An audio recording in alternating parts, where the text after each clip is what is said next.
5/60, కానీ 5/60 అనేది 2 days work కాబట్టి పని డబుల్ అవుతుంది అన్నమాట. పని ఏమవుతుందండి?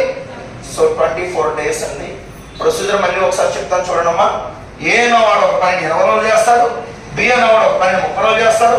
ఏ వచ్చే పూట బి రాడు, బి వచ్చే పూట ఏ రాడు.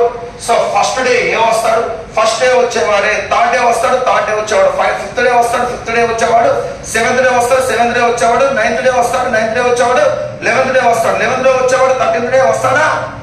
పని పూర్తయిన తర్వాత ఆర్ట్ టైం ఏ వస్తాడు, ఈవెంట్ టైం బి వస్తాడు. చెప్పండి ఒకసారి. బేసి దినాలు ఏ వస్తాడు, సరి దినాలు బి వస్తాడు. ఓకేనా? సో 1/20 + 1/30 అనేది 2 days వర్క్ అండి. యాక్చువల్లీ ఇద్దరు కలిసి చేస్తే కమిట్మెంట్ గా అది 1 day పని. కానీ ఇక్కడ ఏమైందంటే 2 days లో జరుగుతుందన్న, 2 days లో జరిగేది 5/60. సో ఇదేమవుతుందంటే బ్యాలెన్స్ అనేది 60కి ఫుల్ఫిల్ కావాలి. అంటే 60 కావాలంటే ఎన్ని సార్లు చేస్తే 60 అవుతుంది అంటే 12 times చేయాలి. 5 12 60.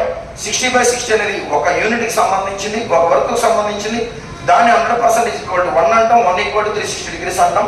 సో చూసుకుంటే 2 days అనేది 1 time అయితే అలాంటిది 12 times కాబట్టి 12 24. ఇది ప్రొసీజర్ అండి, ఇది షార్ట్. సో